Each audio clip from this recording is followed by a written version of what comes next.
pendalaman dari akad murabahah.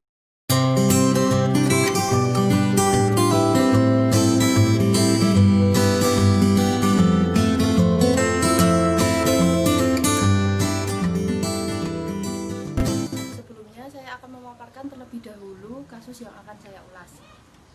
Dijelaskan bahwa akad murabahah merupakan akad jual beli di mana jual beli yang ditambah keuntungan di akhir.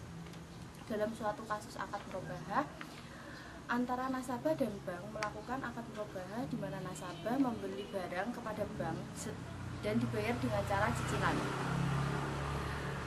Dalam kredit atau cicilan pastinya diambillah margin keuntungan. Maka dalam kasus ini, apakah margin keuntungan yang diambil oleh bank sama dengan riba? Baik, sebelumnya saya akan menjelaskan terlebih dahulu apa itu akad murabahah. Akad murabahah merupakan akad jual beli di mana harga pokok barang ditambah dengan margin keuntungan.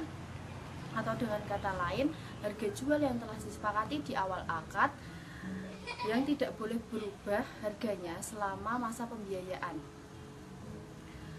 Akad murabahah ini merupakan salah satu akad yang sangat diminati oleh masyarakat dalam perbankan syariah. Mengapa demikian? Karena dalam akad murabahah, pembiayaan serta syaratnya mudah untuk dilakukan dalam masyarakat.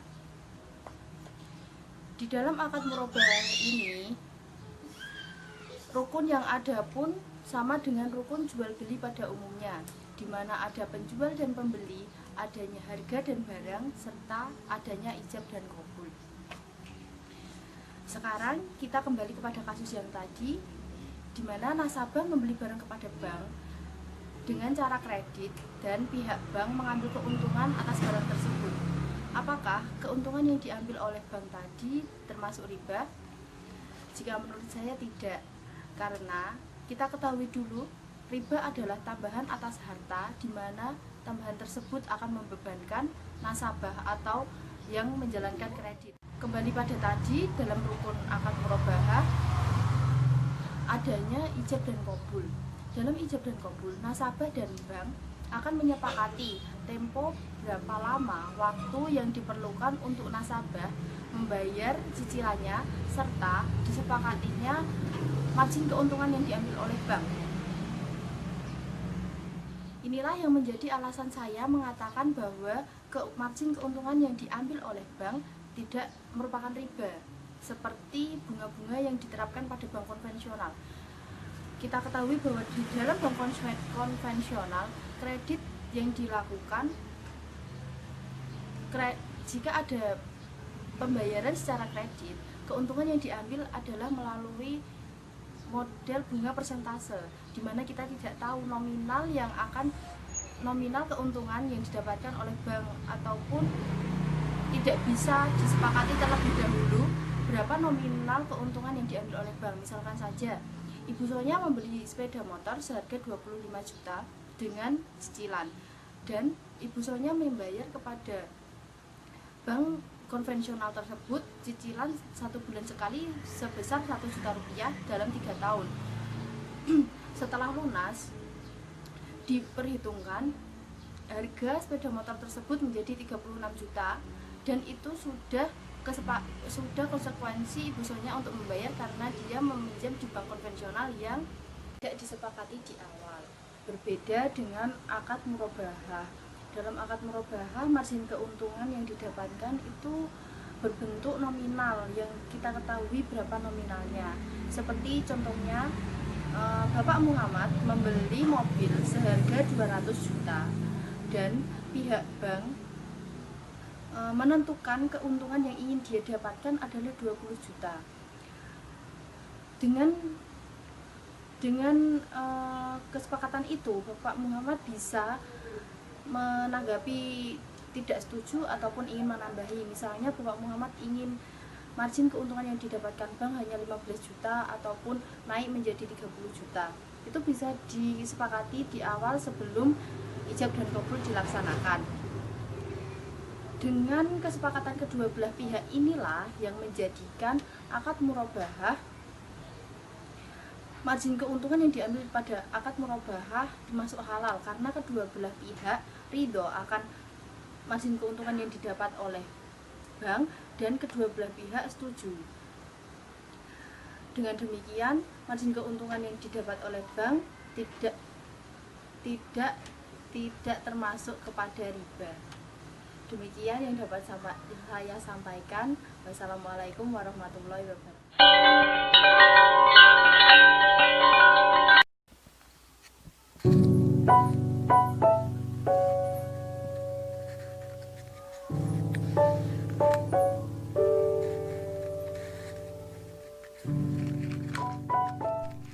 Transaksi murabahah melalui pesanan ini hukumnya sah atau diperbolehkan dalam fikih Islam, di mana dalam murabahah pesanan ini terdapat dua sifat. Yang pertama sifat mengikat dan yang kedua sifat tidak mengikat. Sifat mengikat sendiri berarti bahwa apabila pembeli telah memesan barang dan barang tersebut pesanan sudah ada, pembeli tersebut wajib membayarnya untuk membayar dan membeli barang tersebut. Sedangkan tidak mengikat itu berarti bahwa walaupun si pembeli telah memesan barang tetapi si pembeli tidak maka pembeli tersebut dapat menerima atau membatalkan barang tersebut. Dan dalam murabahah melalui pesanan ini si penjual boleh meminta uang muka atau uang tanda jadi ketika pada saat ijab kabul di awal perjanjian. Hal ini dilakukan sekedar untuk membuktikan keseriusan dari pembeli tersebut. Bila di kemudian hari si penjual telah membeli dan memasangkan peralatan yang diinginkan pembeli di mobilnya, sedangkan si pembeli tersebut membatalkan pesanan tersebut, maka uang muka tersebut yang telah diminta oleh si penjual kepada si pembeli dapat digunakan untuk menutup kerugian dari dealer mobil tersebut. Dan bila jumlah uang muka atau uang tanda jadi tersebut jumlahnya lebih kecil dari jumlah kerugian yang ditanggung oleh si penjual, maka si penjual dapat meminta kekurangan dari uang muka tersebut kepada pembeli. Dan sebaliknya, jika uang muka tersebut yang diberikan kepada pembeli terhadap penjual lebih, si pembeli tersebut dapat atau berhak atas kelebihan uang tersebut. Pada bank syariah pun sama, dapat melakukan transaksi murabahah dengan menggunakan pesanan maupun tidak pesanan. Dalam bank syariah, murabahah tanpa pesanan dilakukan dengan tidak melihat nasabah yang memesan ataupun adanya nasabah yang mengajukan pembiayaan atau tidak, sehingga penyediaan barang yang diinginkan nasabah itu pun dilakukan oleh bank itu sendiri. Jadi dalam murabahah tanpa pesanan ini, bank syariah menyediakan terlebih dahulu barang yang akan diperjualbelikan tanpa memperhatikan adanya nasabah yang membeli atau tidak, sehingga proses pengadaan barang dilakukan sebelum transaksi atau akad jual beli murabahah dilakukan. Pengadaan barang yang dilakukan oleh bank syariah dapat dilakukan dengan beberapa cara. Yang pertama, dengan membeli barang jadi kepada produsen atau menggunakan prinsip murabahah. Yang kedua, memesan kepada pembuat barang atau produsen dengan pembayaran dilakukan secara keseluruhan setelah akad dengan menggunakan prinsip akad salam. Yang ketiga, yaitu memesan kepada pembuat barang atau produsen dengan pembayaran yang dilakukan di depan selama dalam masa pembuatan tersebut atau setelah penyerahan barang dengan menggunakan prinsip istisna. Yang keempat, merupakan barang-barang dari persediaan mudharabah atau musyarakah.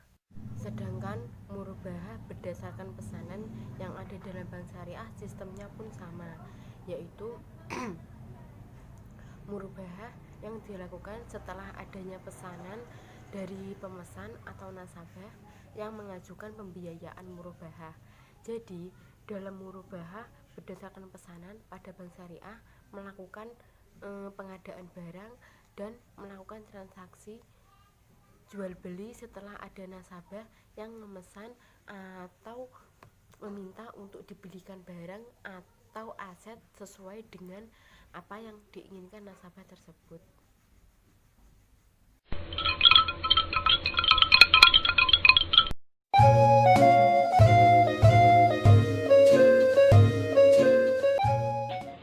Assalamualaikum warahmatullahi wabarakatuh. Nama saya Maulida Rahmawati, NIM 184. Di sini saya akan memenuhi tugas ulangan akhir semester Fikih Muamalah Kontemporer. Di sini tentang Q&A, question and answer. Nah, di sini tuh pertanyaannya itu apakah dalam praktiknya ada perbedaan yang mendasar tentang tata cara jual beli murabahah di bank syariah dan di bank konven. Saya akan menjawabnya. Jadi salah satu perbedaan sistem bank konvensional dengan produk bank syariah adalah skema akadnya. Akad yang berlaku di bank konvensional adalah kreditur berbunga. Bank konvensional bertindak sebagai kreditur, sedangkan nasabah bertindak sebagai debitur. Nah, sedangkan transaksi yang terjadi di bank syariah, salah satunya adalah jual beli murabahah. Itu bank syariah merupakan penjual dan nasabah itu pembeli.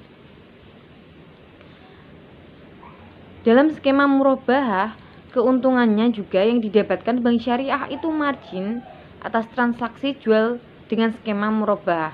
Sedangkan keuntungannya yang berada di konven itu bunga atas pinjaman. Jadi berbeda sekali. Terus di bank konven, nasabah itu meminjam sejumlah uang terlebih dahulu untuk membeli barang atau peruntukan lainnya. Dengan bermodal pinjaman yang telah diterima tersebut, nasabah membeli barang, jasa, atau lainnya, dan selanjutnya nasabah melunasi pinjaman. Jadi nasabah itu meminjam uang terlebih dahulu, lalu kemudian dia akan membeli barang, jasa, atau lainnya. Jadi meminjam uang gitu. Nah, hal tersebut itu beda dengan transaksi di bank syariah. Nah, di sini agar terjadi jual beli bukan kredit, nasabah memesan barang terlebih dahulu kepada bank syariah.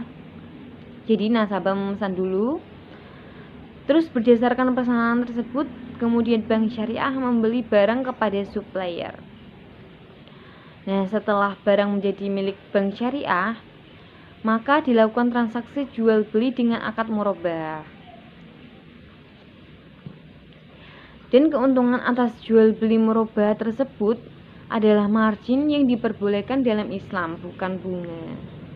Jadi ini bukan bunga tapi margin.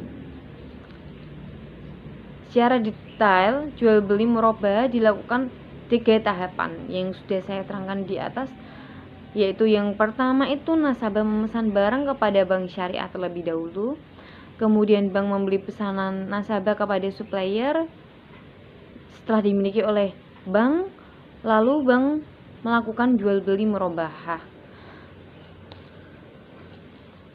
Dan itu dibolehkan karena menegaskan harga beli, kemudian membayarnya dengan harga yang lebih dengan harga yang lebih itu sebagai laba, bukan bunga, seperti itu.